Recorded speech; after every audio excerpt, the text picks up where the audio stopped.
comes through straight. So give me just a second. This is why Mondays take a little bit longer.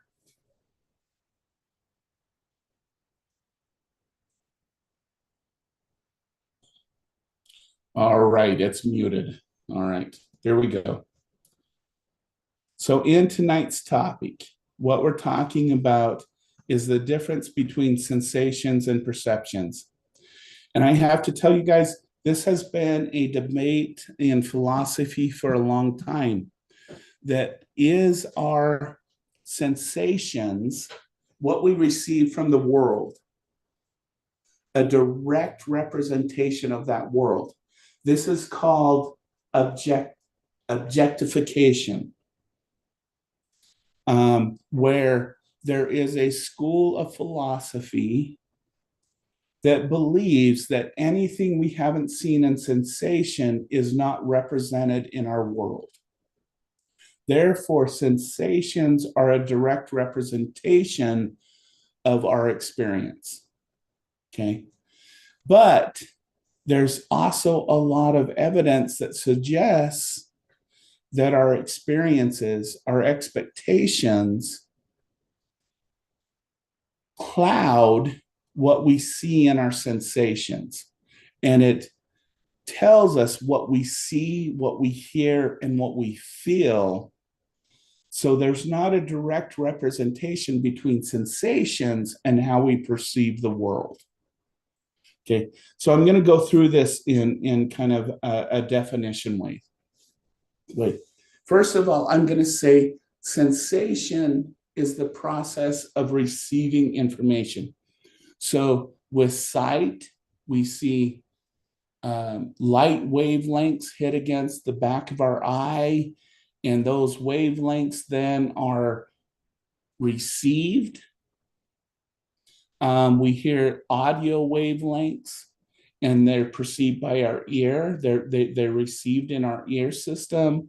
We receive pressure on our skin and whatnot, and we receive those types. We smell something, olfactory. And I'm going to gross everyone else without, I'm going to gross everyone out with the olfactory system. You'll never chew gum in a bathroom after this class. All right. Perception. So we receive that information. They hit some sensory cell within our system. Perception is a process of organizing and interpreting those sensations. Okay. Now, there is a term called transduction, which is the related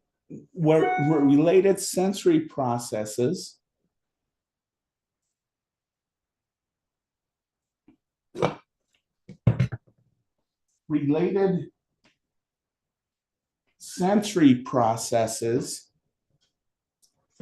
then are transformed from that physical energy into the electrical chemical information that then our brain takes in and perceives. This is an important process because remember way back when I talked about how our nerve cells are an electrical chemical interaction. There's no electricity coming into us. There's no, well, except for some sensory cells, chemistry. But that electrical chemical information is based upon the sensory system that we're receiving it from. So even from the very beginning, sensations and perceptions are separated because sensory information is coming in. Sensory information that we cannot perceive, that we cannot recognize, is weeded out. So for human beings, we can see color, we can see black and white, but we can't see ultraviolet. So at the transduction level, our sensory system is already taking away information that we can perceive. Okay. And then the philosophical root behind this question is, if a tree falls in a wood with no one around, does it exist? So I'm just going to ask you guys in the chat. So if there's not a perceiver there to recognize that something exists, does it exist? So if we're away, like 100 miles away from a tree that falls in a wood, did it fall? You could put yes or no in the chat.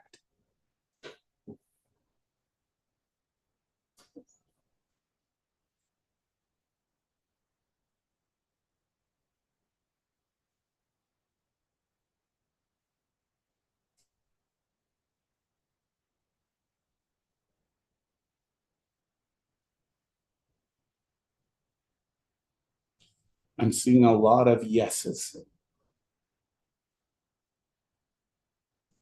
Yes.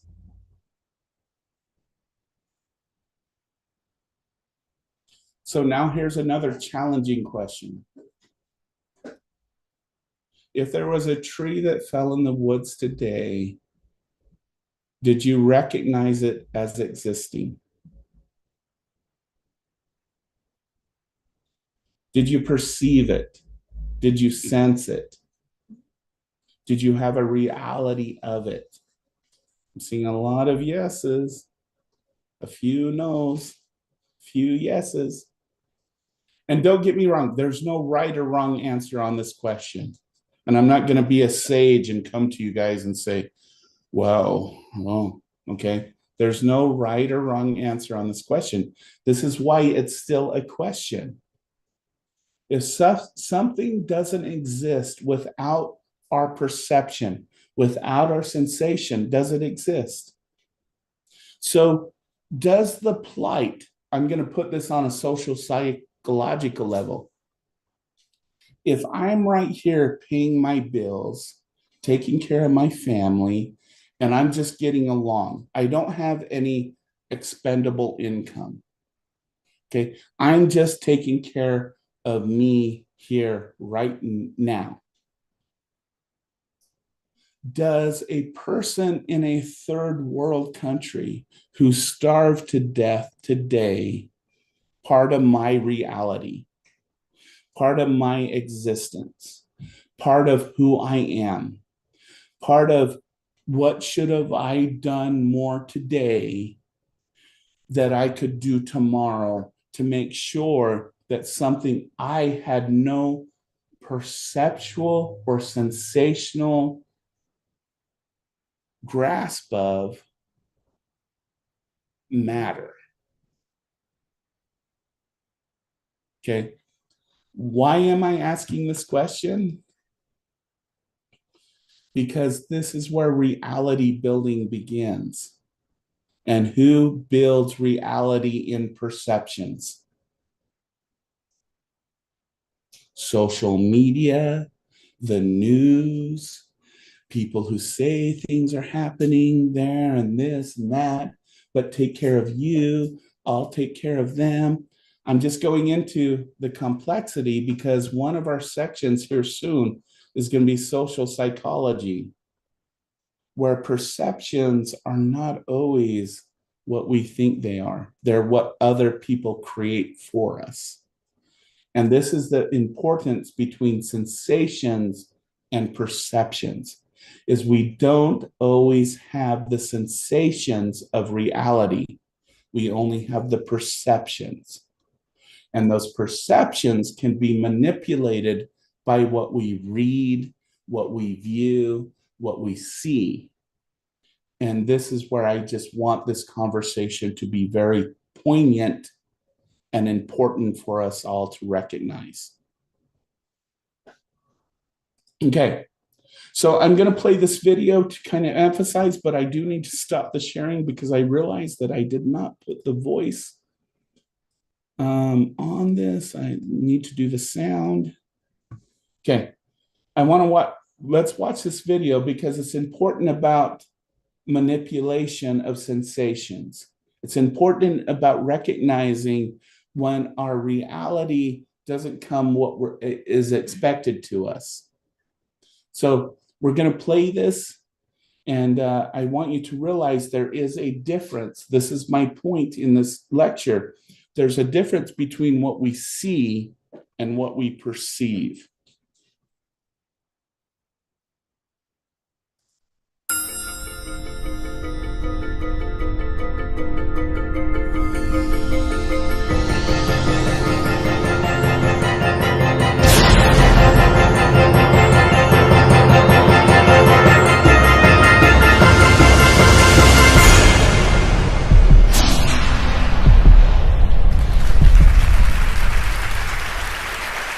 We're going to talk about a new lecture just for TED, and I'm going to show you some illusions that we've created for TED, and I'm going to try and relate this to happiness.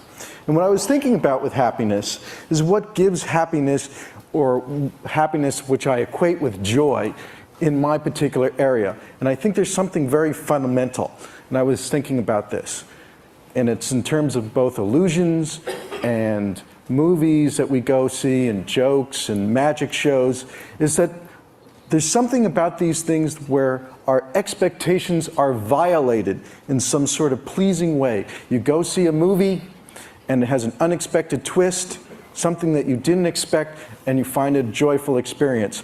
You look at the sort of illusions in my book and it's not as what you'd expect, and there's something joyful about it. And it's the same thing with jokes and all these sort of things. So what I'm going to try and do in my lecture is go a little bit further and see if I can violate your expectations in a pleasing way. I mean, sometimes expectations that are violated are not pleasant, but I'm going to try to do it in a pleasant way, in a very primal way, so I can make the audience here happy. So I'm going to show you some ways that we can violate your expectations. First of all, I want to show you a particular illusion here. I want you, first of all, when it pops up on the screen, to notice that the two holes are perpendicular to each other. These are all perceptual tricks. These are real objects that I'm going to show you.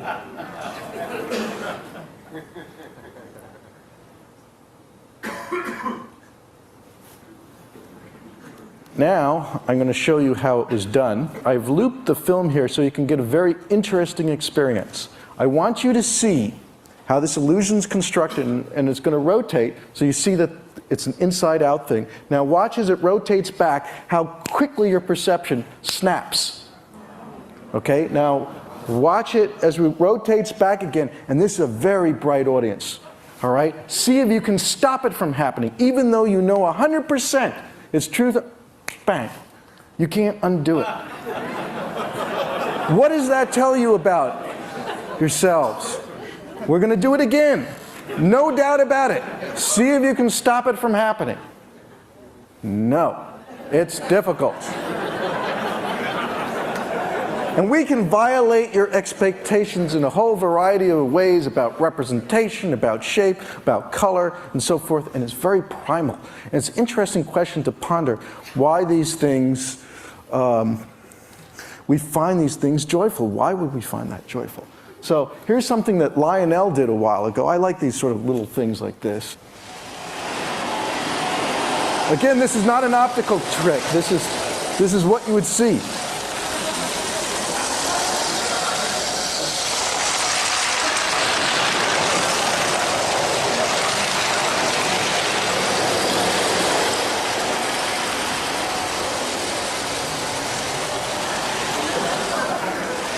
In other words, it's not a camera cut, it's a perceptual trick.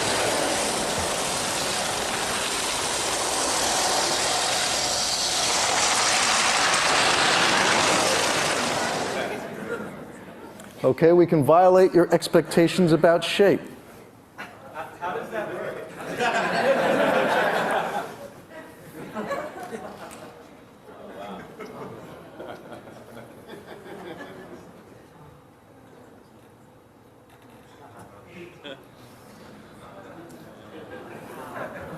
We can violate your expectations on representation, what an image represents.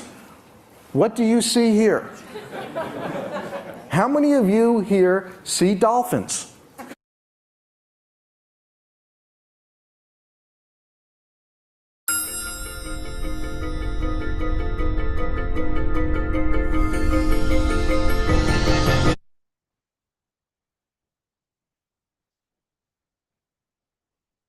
talk to them. All right. This is my question for the class. You can put it in the chat. What do you see in this image? Put it in the chat.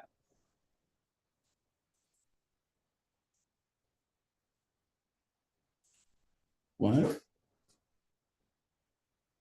Man, woman. Thank you, Cara. Man, lady.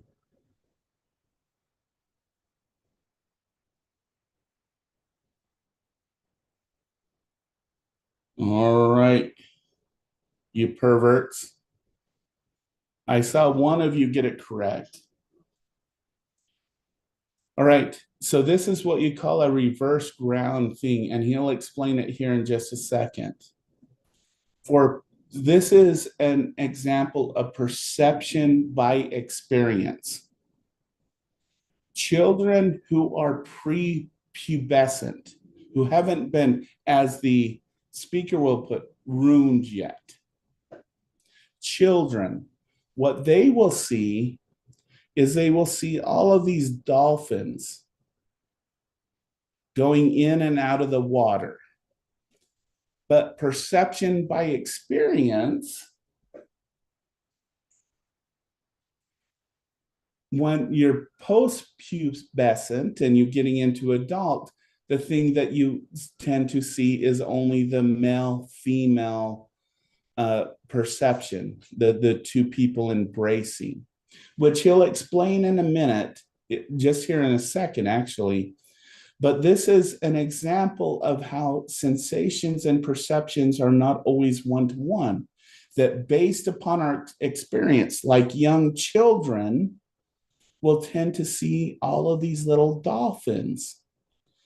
But post-pubescent adults tend to see the two individuals embracing. And then I did see one of you saving humanity. Maybe there was another one before I stopped looking at the chat that saw both. So thank you for those individuals that saved humanity for that purpose. But this is an example of the difference between sensations and perceptions. Okay, let's watch. Right? Actually, this is the best example of priming by experience that I know. If you are a child under the age of 10 who haven't been ruined yet, you will look at this image and see dolphins. Now, some of you adults here are saying, what dolphins, what dolphins? But in fact, if you reverse the figure ground, in other words, the dark areas here, I forgot to ask for a pointer, but if you reverse, you'll see a whole series of little dolphins. By the way, if you're also a student at Caltech, they tend also to just see the dolphins. It is based on experience. Now, something like this can be used, because this is, after all, a talk about design too. This was done by Saatchi and Saatchi, and they actually got away with this ad in Australia. So if you look at this ad for a beer, all those people are in sort of provocative positions, but they got it passed and actually won the Clio Awards. So it's funny how you can do these things. Remember that sort of... This is a joke I did, all right? When the Florida ballot was going around, you know, count the dots for Gore, count the dots for Bush, count them again. You can violate your expectations about experience. Here is an outside water fountain that I created with some friends of mine, but you can stop the water in drops and then actually make all the drops levitate. So this is something that we're building for, you know, amusement parks and that kind of stuff. Now let's take a static image. Can you see this? Do you see the middle section moving down and the outer sections moving up? It's completely static. It's a static image. How many people see this illusion? But it's completely static. All right, now it's interesting that when we look at an image, we see, you know, color, depth, texture. And you can look at this whole scene and analyze it. You can see the woman is in closer than the wall and so forth. But the whole thing is actually flat. It's painted. It's trompe l'oeil. And it was such a good trompe l'oeil that people got irritated when they tried to talk to the woman, and she wouldn't respond. Now, you can make design mistakes, like this building in New York, so that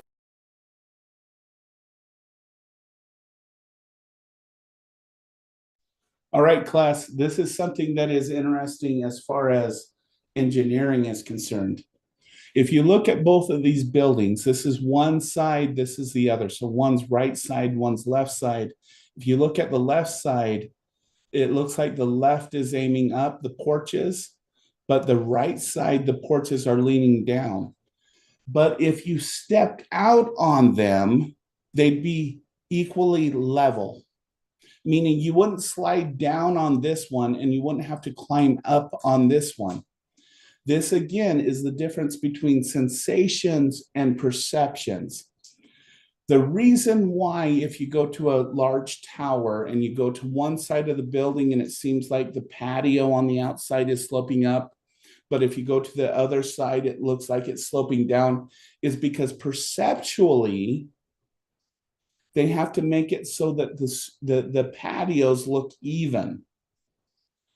They say it's because of rain and snow and fall and everything else, but it's actually because of this mistake that happened here, where the architect made this side perfectly even and this side may look perfectly even, but perceptually on our left side vision, this one made it so the patios looked up and this side, the patios look down. It's a perceptual error, not an actual sensation. Because again, even if you walked up on these top floors, these patios would be perfectly straight on both sides. So I just wanted to emphasize that point as a distinction between sensations and perceptions. Whoops. Oh, I did it again. All right. So we'll go to...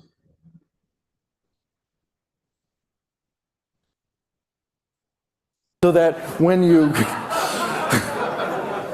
see it from this side, it looks like the balconies tilt up, and when you walk around... Damn it.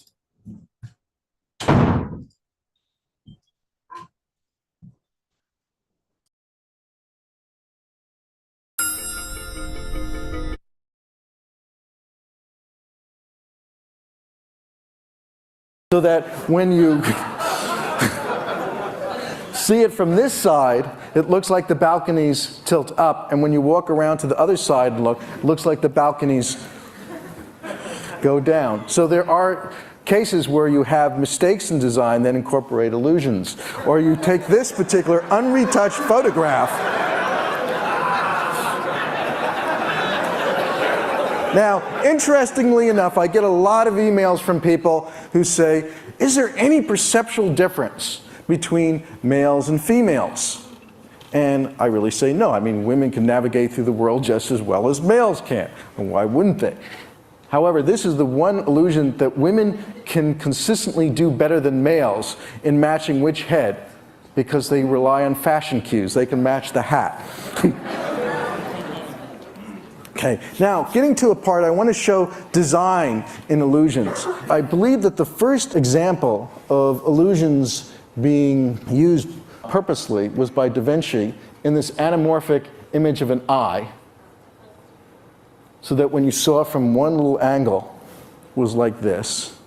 And this little technique got popular in the 16th century, the 17th century, to disguise hidden meanings, where you could flip the image and see it from one little point of view like this. So these are early incorporations of illusions, brought to its sort of high point with Hans Holbein's ambassadors. Hans Holbein worked for Henry VIII. This was hung on a wall where you walked down from a stair and you could see this hidden skull. Right, now I'm going to show you some designers who work with illusions to give that element of surprise. One of my favorite is Scott Kim. I worked with Scott to create some illusions for TED. that I hope you will enjoy. We have one here on TED and happiness.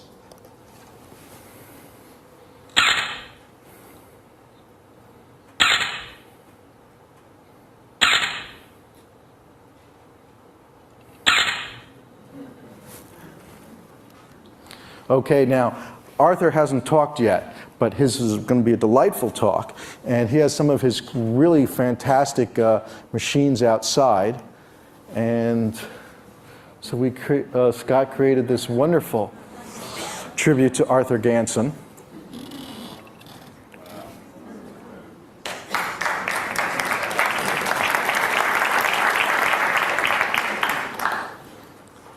Well, there's analog and digital.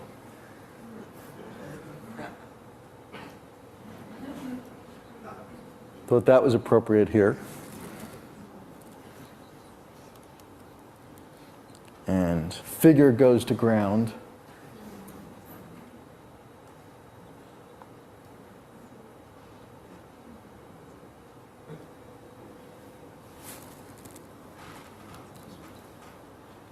And for the musicians,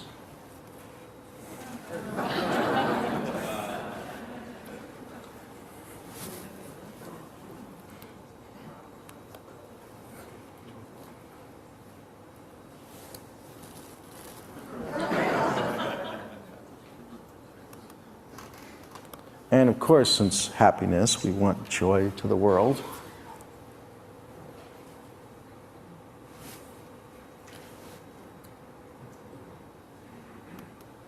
Now, another great designer, he's very well known in Japan, Shigeo Fukuda, all right? And he just builds some fantastic things. This is simply amazing. This is a pile of junk that when you view it from one particular angle,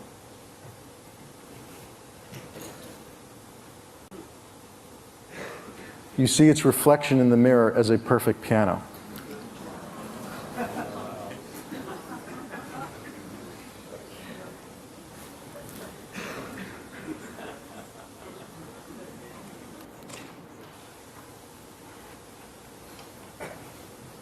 Pianist.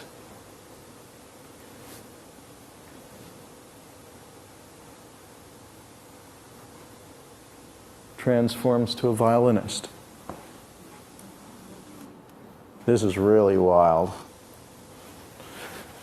This is an assemblage of forks, knives, and spoons and various cutlery welded together.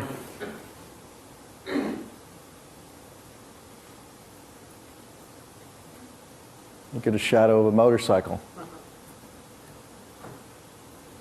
You learn something in the sort of thing that I do, which is there are people out there with a lot of time on their hands. Ken Knowlton does wonderful composite images, like creating Jacques Cousteau out of seashells, unretouched seashells, but just by rearranging them. He did Einstein out of dice, because after all, Einstein said God does not play dice with the universe. Bert Herzog out of unretouched keyboards. Will Short's crossword puzzle. John Cedarquist does these wonderful Trump.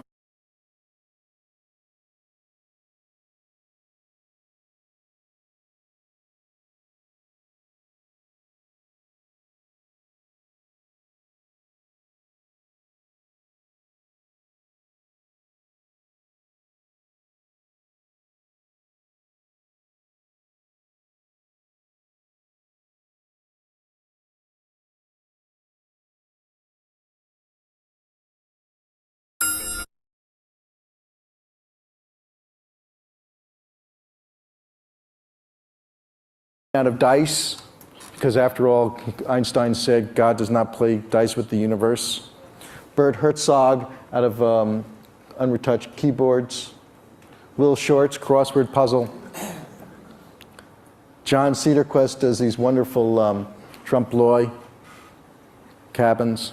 Now I'm going to skip ahead because I'm sort of running ahead. I want to show you quickly what I've created. Some new type of illusions. I've done something with taking the Pixar type illusions So you see these kids, the same size. Class, I'm going to unmute myself because I think there's some important points to be made about these illusions that we're about to see and how they infer us about our difference between our sensation and our perception systems. Okay. The height of this young boy from here to here is the same height from here to here. Maybe I can point this out. Let me.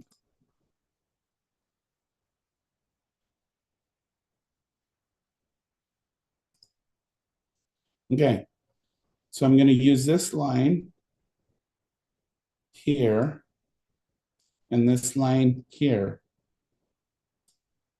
All right, and then I'm going to try and close this.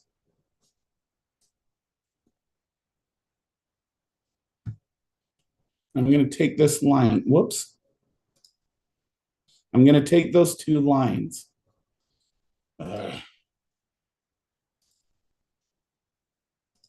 Anyways, if you recognize these two lines are exactly the same height once we take depth out of perception. Okay, and so we're going to get into some more of these as your professor tries to emphasize these points.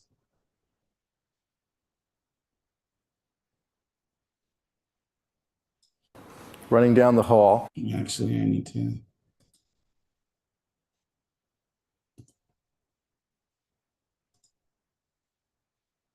All right, let me share this again. I'm sorry.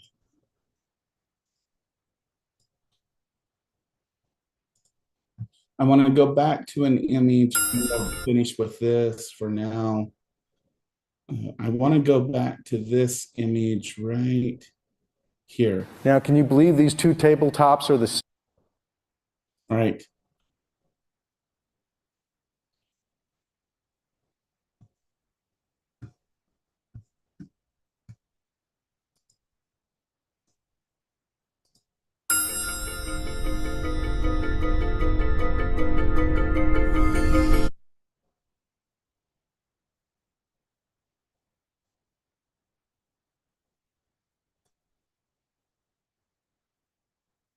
Down the hall. The two tabletops.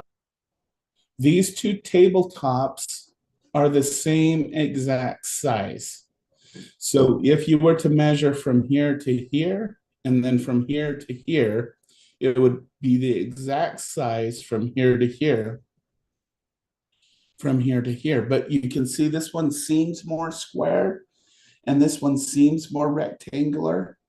It's a perceptual thing because of all of these objects that are laid on the ground and this person here. But both of these tables are exactly the same size. Okay. And so that's the objects that I really wanted you to see to emphasize this point that there's a difference between sensations and perceptions, and it works both ways. Okay. Perceptions, there's something called bottom up versus bottom down processing. Bottom up processing is when our sensations inform us that there's something that we need to pay attention to.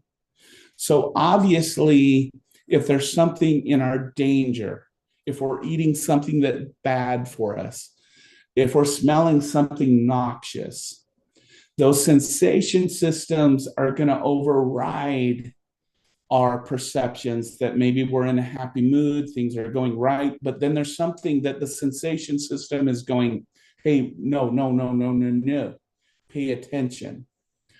But then our perception systems have what's called a top-down process that says we need to have a full and accurate image of what's going on around us. And let me explain this in a perspective about top-down processing. Technically, we all have blind spots in our vision. if we were to, maybe we'll do this on Wednesday, but if we were, and I could show you where your blind spot is, but technically we all live without sensations in certain parts of our visual field, which is where the nerve cells, the sensation cells, go from the back of our eye into our brain system. That there is no receptor cells in the middle of that visual field. And so technically, we are all having hallucinations every single day. Because what is happening is that because we have that blind spot, our perceptual system is using all the information that it has to fill in what we should be seeing. And this is another thing about the difference between sensations and perceptions. What we see is not a direct representation of what we perceive. Okay? Because technically, if we saw everything that we sensed, we should have two blind spots in our visual system. We shouldn't be able to see the central area that is in the center of our vision system. But because of perception, where the back of the brain, the occipital lobe, fills in that information, we're able to have a non-interrupted experience with our visual system. Okay? So let's talk about some ways that downward processing can influence our perceptual system. Okay. And one way is through this thing called subliminal stimulation. So, what subliminal stimulation is when stimuli, whether it be visual, auditory, what may you think is presented at a level where you do not have conscious reality of it. So some examples of this is if a grocery store says buy more apples under your perceptual thing in their music. In the 70s, in the 60s, this was popular if you did records backwards and it says Johnny was the devil, blah, blah, blah. That those were all subliminal messages that can then influence your perception, that can influence your buying behavior. Okay. All right. So I'm going to put you through some. So, does subliminal simulation work? The answer is yes and no. Can subliminal messaging influence you to consciously make a decision that is considered rational? Okay, so let me put this to you this way. So if you go into the grocery store and under the music at a place where you can't consciously comprehend, if a store plays music like or subliminally says, buy more Coca-Cola, buy more Coca-Cola, buy more Coca-Cola, buy more Coca-Cola. Does that actually increase your purchasing behavior? Fortunately, I'm going to tell you all the answer is no. However, how does subliminal stimulation work to actually influence people's behavior? If subliminal messages are sent on an emotional level, not a rational level, can it increase your buying behavior? So let's say at a subliminal message, you go into a store and it's this subliminal emotional thing about being happy, about you're a joyous person, you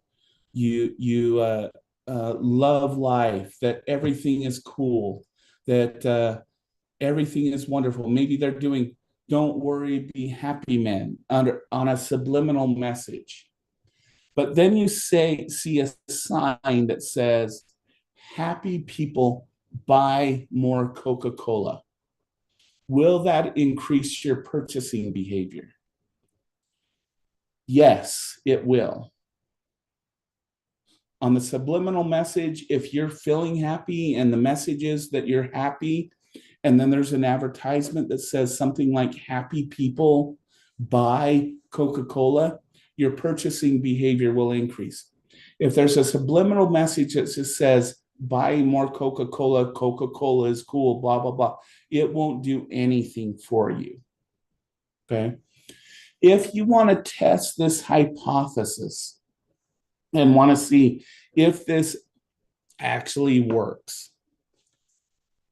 I would encourage you to go to some age-appropriate place where you buy products. Okay. So, for example, Walmart. If Walmart is playing the stock music that Walmart requires and not the manager's country music or hip hop or whatever it is, but they're playing the stock Walmart music, all right? The people who purchase most from Walmart are between the age of 38 and 52. And if you will notice, if you go into that Walmart, they will play music for that age group that was played when that age group was enjoying the music the most, which is tween, so just before pubescence into the teen years. That's when we enjoy music the most. And so they purposely play that music because that will increase the receipt amount of that prime income group that they're looking at. If you look at places like Hot Topic, they will play music for individuals between 15 to 21. If you look at other places, they play music which are corporatized that understand this research. They play music to their target audience. If you doubt this, go to your most age-appropriate place where you shop, and instead of listening to the music they're listening to, put headphones on and listen to the most boring thing that you can think of, whether it's this lecture, whether it's something to do with math or something, and listen to only that, not what the store is playing. And then look at your receipts. I will be willing to bet that your receipt purchases will go down instead of up or stay the same, because you will purchase what you need and not what's going to emotionally gratify you. Okay, so I challenge you to do those kind of thought programs, because that's what subliminal messaging is all about. The other thing about subliminal messaging is it also, so subliminal messaging stimulates emotional states, but not behavioral and cognitive states. Okay, so this is a research I did during my undergraduate years, and it was fascinating research. It had two parts to it. One part is these people came in and they were told that learning something increased physical performance. So they were randomly assigned to a group who read something about inner city living. Another group read something about the great outdoors and how great the outdoors is and all those kind of things. And then both of them were measured on some bogus measurement about how long they could walk or run a field or do push-ups or sit-ups or what. That was bogus. But then when they came back, they were asked to do another experiment that would relieve all of their credits for their classes if they just participated in this research. And they were flashed this image. Now, this is an important part about this experiment. This image was exposed to them in less than 1 second. When we get to social psychology, this becomes very important, and I'll explain why here in just a minute. This image was displayed to them for less than 1 second. And after that, they were simply asked, write down what you saw.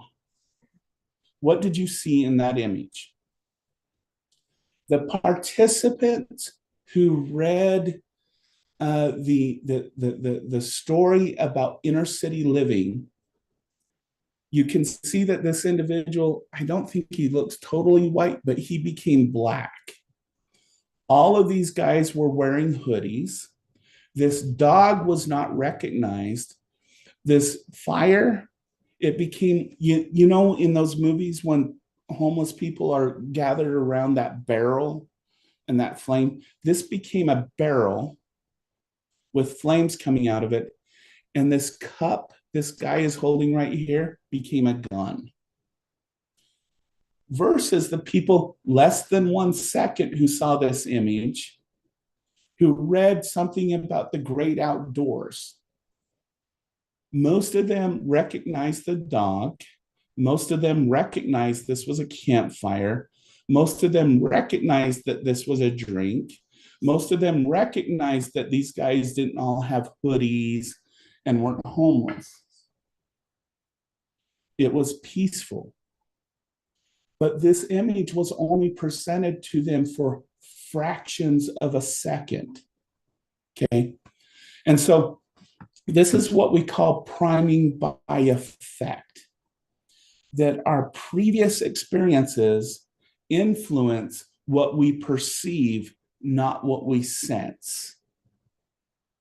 This is an important statement to make. Our perceptions of our world is not an exact representation of what our world actually is. I know this is a hard message to receive, that we think we go through this world with an objective sense. I know what the objective part of the world is, but all what we perceive, every experience we have is based upon our experience of the world. And when we get to social psychology, I'll ask, what is predictive of whether you will like someone or not? And when we get to that section, I'll get to this list about their gender, whether they're nice, whether they're kind, whether they're this, whether they're that. You'll maybe if they're native or non-native, I don't know. That's generally the list I get. But in all actuality, whether you like someone or not is established within less than 1 second. In fact, it's established within 0.76 seconds of meeting someone. There's no rational perception that says you're going to like this person or not. Okay, the way we establish this, we present someone and we look for what's called withdraw behaviors or approach behaviors. And we'll get to this when we get to social psychology. We find that when someone doesn't match someone's social group, within 0.7 seconds, they're already doing fold armings, they're doing the look away, they're doing a withdraw behavior.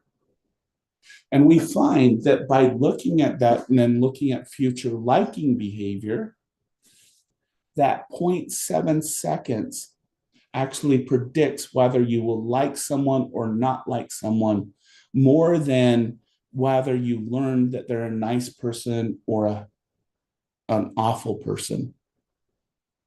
So I just want to make this emphasis clear. We think we are a rational being with rational decision making, but at times we make instant judgments about other people before we even get to know them. And in developmental psychology, I'll bring up some examples of children who experience trauma and they mix the emotions of love and pain and how that translates into later abusive behavior in adulthood. And we'll see, maybe we're not as rational as we think.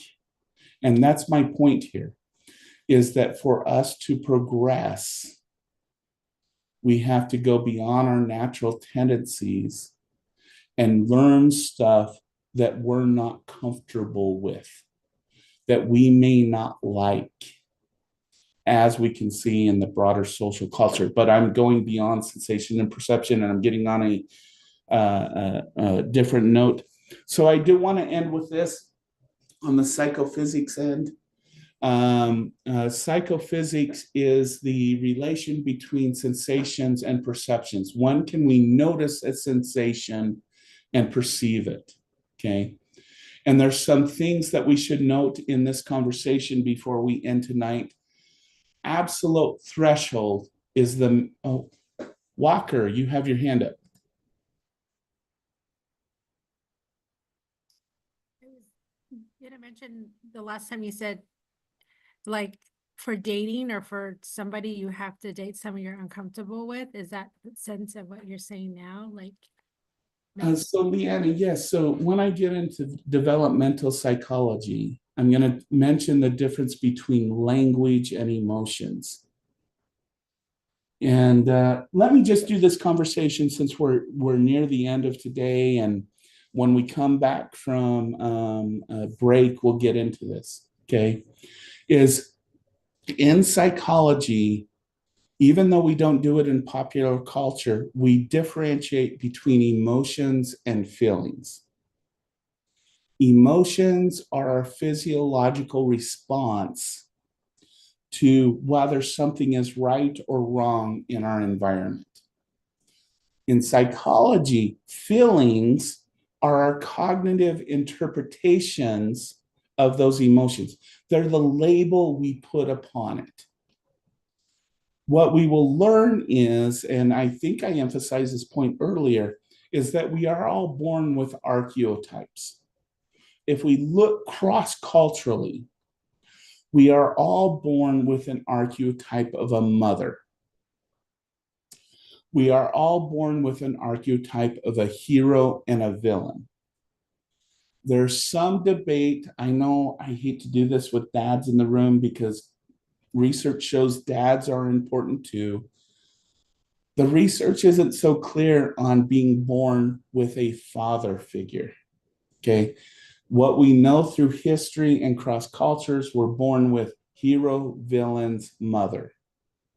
Okay. And we'll get into that when we get into relationships things. And we'll see that, yes, dads are important. Please do not deny that. When we get into developmental psych, I'm just saying we're built with archetypes that we're born with. One is mother. And what does mother represent? Caring, nurturing, and filling, which are the three emotions of love.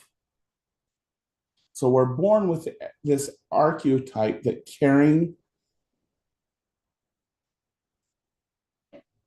feeling, and empathy are all part of this process that we should have in our life, that we're born with.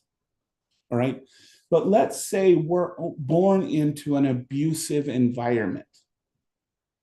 All right. And so mom, dad, caregiver, that representation of mother, instead of representing nurturing, caring, and whatnot, represent pain. That parent or those parents or that representation of the mother figure don't represent the caring, loving, and everything else that we seek out, but the definition that we end up providing for them is that love equals pain. that if someone's not hurting us, they're not loving us. And then let's go into adulthood.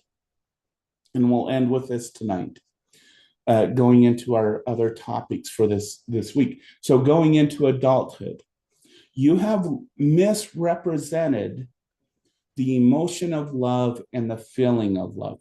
The feeling of love is pain and hurt. The emotion of love is caring, concern, and empathy. So you're seeking out the emotion, but your drive is towards that pain. And going back to my years of working with survivors of domestic abuse, many of them have come and said, you know what? I've gone through relationship after relationship. And when we look into their childhood, they had that archetype twisted. Parents who were supposed to be the archetype of love represented the feeling of pain. And so when they went into the intimate world, seeking out love, they searched out what felt feeling good to them was, which was pain, hurt, and rejection. And they thought that represented love, caring, and empathy. And then they became abused again. And so in many of my cases that I worked with, when a survivor came back to me and they said, I'm ready to go out there. I got away from him. We're done. We're divorced. I'm on my own. I'm self-sufficient, but I need someone in my life, a partner. We all need that. And with the cases that I worked on that they'd actually take the advice, I would say, okay, but from here on out, you don't date people you're comfortable with. You date people you're uncomfortable with. Because the likelihood of the people you're uncomfortable with actually represents the emotion that you're seeking out, not the feeling. And I will tell you, the survivors who took that advice, it took them years. One of my survivors, it took her 2 years to actually fall in love with the person that she didn't feel comfortable with. But she did. She completely fell in love with her. Now, non-abusive relationship, the children did well. This was back in 2012. I don't know where they're at now. But she completed college. She was teaching school. The children were doing good. Everything was awesome. And there were 5 years without any violence or abuse. Okay. Now I'm saying this for people who go through chronic abuse, who keep choosing that wrong person. It may be a perceptual problem, not a sensation problem. Perception is what you perceive you should have from earlier experiences you have in life. And that's what becomes your reality and what you seek and what you emote towards. Okay. Does that make sense? Did that answer the question for tonight? All right. I have the thumbs up.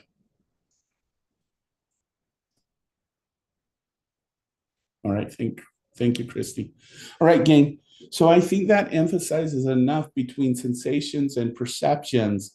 So what we'll do shortly on Wednesday is we will talk about something called when we can discriminate between sensations, and more on subliminal perceptions.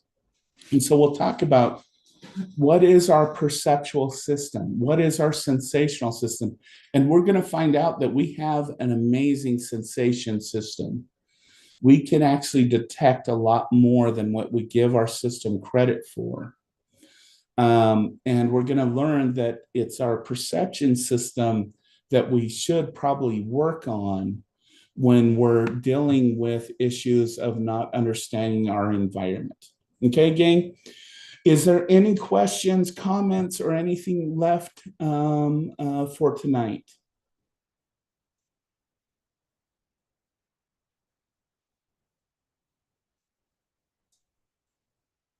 Thank you, Stormy.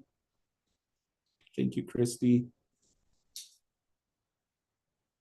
All right, gang, let's get out of here for tonight. I appreciate you all coming tonight. Thank you for forgiving me for last Wednesday.